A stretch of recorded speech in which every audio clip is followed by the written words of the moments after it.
नमस्कार।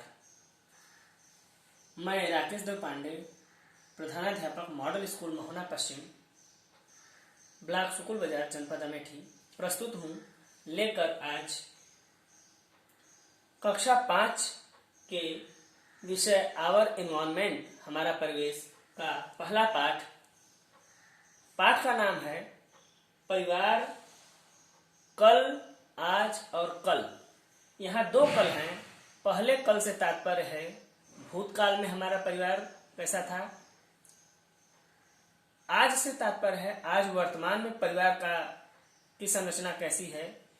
और कल, दूसरे कल का मतलब है भविष्य में परिवार की संरचना कैसी है। तो आइए देखते हैं। जैसा कि समय की बात है, कल, आज और कल, भूतकाल, वर्तमान काल और भविष्य काल, तीनों में परिवार जो है बदलता रहता है। परिवार की संरचना बदलती रहती है, परिवार की आवश्यकताएं बदलती रहती हैं, परिवार की जरूरतें बदलती रहती हैं, परिवार की संख्या बदलती रहती है। अर्थात हम देखें तो परिवार में कुछ न कुछ बदलाव होते रहते हैं। जैसे जैसे समय बीतता है, परिवार की संख्या भी कम या अधिक होती रहती है। जब हम प्राचीन समय में गौर करें, बहुत प्राचीन समय में मानव अपना पेट भरने के लिए खेती करना प्रारंभ किया, तब खेती कार्य में आप जैसा जानते हैं अधिक से अधिक लोगों की आवश्यकता होती है। वहां पर ज्यादा से ज्यादा लोग घर बनाकर एक साथ रहने लगे और तब प्राचीन समय में परिवार का आकार बड़ा और बड़ा होता चला गया। लेकिन बाद में जब परिवार का आकार बड़ा होता चला गया, तो खेती से ही सारी आवश्यकताओं की पूर्ति तो हो नहीं जाएगी। परिवार की और भी आवश्यकताएं होती हैं, और तो परिवार की अन्य जरूरतों को पूरा करने के लिए व्यापार होने लगा। और जब व्यापार होने लगा, तो व्यापार के लिए कुछ व्यक्ति जाके बाहर व्यापार करने लगे, कुछ व्यक्ति कहीं उद्योग धंधे लगा लिए, और कुछ व्यक्ति ही खेती के लिए घर में, गांव में रुक पाए। इसलिए जब व्यापार होने लगा तो परिवार का आकार छोटा हो गया। और वर्तमान समय को देखा जाए तो वर्तमान समय का मतलब आजकल केवल व्यापार और खेती ही नहीं होती। बच्चे पढ़ने के लिए बाहर जाते हैं, व्यक्ति रोजगार के लिए बाहर जाते हैं, नौकरी के सिलसिले में बाहर जाते हैं, और तमाम सामाजिक कार्यक्रम हैं, जैसे नए बच्चों का जन्म लेना, परिवार की शादी, और भी तमाम ऐसे कारण होते हैं। सरकारी उद्यम प्रक्रम लगने के कारण, नए रोड पास हो जाना, नई फैक्ट्री की स्थापना, जिससे लोगों की जमीनें चली जाती हैं और लोगों को व्यवस्था के कारण वहां से हटना पड़ता है। तो कई ऐसे कारण हैं जिससे हमारे परिवार में बदलाव होते रहते हैं। हमारे परिवार में बदलाव का मतलब हमारी परिवार के आवश्यकताओं और संख्या में बदलाव। आइए देखते हैं कि ये परिवार ये बदलाव केवल हमारे परिवार में होते हैं, ऐसा नहीं।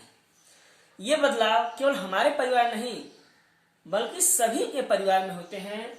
या हम कह सकते हैं कि इस तरह के बदलाव केवल हमारे परिवार ही नहीं बल्कि पूरे समाज में होते रहते हैं।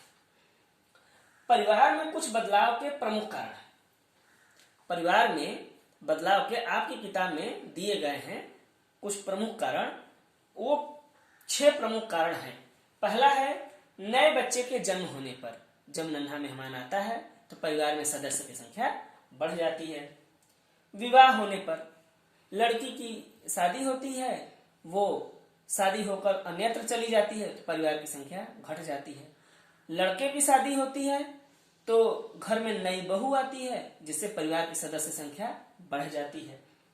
पढ़ाई के लिए बाहर जाने पर, जैसे ही बच्चे प्राथमिक स्तर की पढ़ाई पूरी करते हैं, उसके बाद अपने उच्च शिक्षा के लिए वो शहर की तरफ पलायन करते हैं। बड़े विश्वविद्यालयों की तरफ पलायन करते हैं, बड़े नगरों की तरफ पलायन करते हैं, तो इस प्रकार सदस्य की संख्या घट जाती है। घर से दूर नौकरी के कारण जाने पर जब वही बच्चे जो बाहर पढ़ाई के लिए गए रहते हैं या घर में जो रह रहे होते हैं, घर से ही पढ़ाई कर रहे होते हैं, उनकी कहीं नौकरी लग जाती है, अपने गांव से दूर, अपने शहर से दूर, अपने जिले से दूर, अपने प्रदेश से दूर, अपने देश से दूर, तो उनको बाहर जाना पड़ता है और इस प्रकार भी सदस्य की संख्या परिवार में घट जाती है। किसी का तबादला होने पर पता चला कोई आज यहाँ अमेठी जिले में नौकरी कर रहा है, कल को उसकी नौकरी दूसरे जिले में हो गई, लखनऊ में हो गई, सोनभद्र में हो गई, गाजियाबाद में हो गई, तो वो अपना सब कुछ लेकर के दूसरे जगह चला जाएगा। तो इससे भी परिवार में बदलाव होता है। और रोजी रोटी और काम की तलाश में कई बार परिवार आर्थिक गरीबी से गुजरता है, तो कुछ लोग कमाने के लिए शहर की ओर निकल पड़ते हैं। इससे भी परिवार की संख्या में बदलाव होता है। आपके पुस्तक में नए बच्चे के जन्म होने पर जो परिवार में बदलाव है उसका उदाहरण दिया गया है। टुईया के परिवार का उदाहरण दिया गया है। उसमें एक बालिका है टुईया, उसके घर एक नन्ही बच्ची का जन्म होता है, छोटी बच्ची का जन्म होता है, जिससे कि उसके परिवार में सभी खुश हैं, खुशियां मनाई जा रही हैं और उसके परिवार में एक सदस्य की संख्या बढ़ गई है। तो आप याद रखेंगे, नए बच्चे के जन्म होने का उदाहरण टुईया के परिवार का दिया गया है। उजमा दूसरा उदाहरण जो है पाठ के शुरुआत में ही दिया है। उजमा के चचेरे भाई की शादी है। उजमा के चचेरे भाई की शादी के कारण उसके जो भाभी घर में आती हैं, परिवार में आती हैं, तो उसके यहाँ भी, उजमा के यहाँ भी परिवार की संख्या बढ़ जाती है। सभी खुश हैं, सभी एक दूसरे का सहयोग कर रहे हैं और उनका भी परिवर्तन होता है। तबादला होने पर, तबादला का उदाहरण शरद के परिवार का दिया गया है। जब शरद के पापा की बदली दूसरे जगह हो जाती है। सोचिए, कोई व्यक्ति एक जगह स्थिर रहता है, शरद ही है मान लो, उसके पापा यहाँ हैं, तो उसके अलग अलग दोस्त होंगे, अलग अलग रिश्तेदार होंगे, लेकिन उसके पापा, सोचो जब उसके पापा की बदली दूसरी जगह हो जाती है तो कैसे हो जाके सेट होंगे? क्या शरद के जो दोस्त यहाँ थे वहीं वहां रह पाएंगे? जो नातेदार रिश्तेदार यहाँ आते जाते थे वो आ जा पाएंगे? नहीं। तो उसके परिवार में, उसके मानसिक स्तर पे, उसके सामाजिक स्तर पे बहुत बदलाव होगा। इस तरह से आइए देखते हैं गोपाल की, आपकी पुस्तक में गोपाल की यादें भी दी हुई हैं कि गोपाल जब गांव में रहता था तो उसके घर खेती होती थी, उसके घर चारपाई बुनने का काम होता था, बांस की वस्तुएं बनाने का काम होता था, कपड़ा सिलाई का काम होता था। परंतु अचानक उसके परिवार में मोड़ आता है। मंसूराबाद में, उसका गांव जो है मंसूराबाद है, गोपाल के परिवार का गांव मंसूराबाद है, गोपाल का परिवार मंसूराबाद में रहता है। तो मंसूराबाद में एक हाईवे पास हो जाता है। हाईवे प्रोजेक्ट के कारण गोपाल के घर की जमीन, उसके गांव वालों की जमीन हाईवे में निकल जाती है, जिसके कारण उसको मुआवजा तो मिलता है, परंतु उसकी रोजी रोटी का जो मुख्य साधन था खेती बाड़ी वो निकल जाता है। और जो थोड़ी बहुत जमीन बची रहती है उस पर उसके चाचा खेती करते हैं।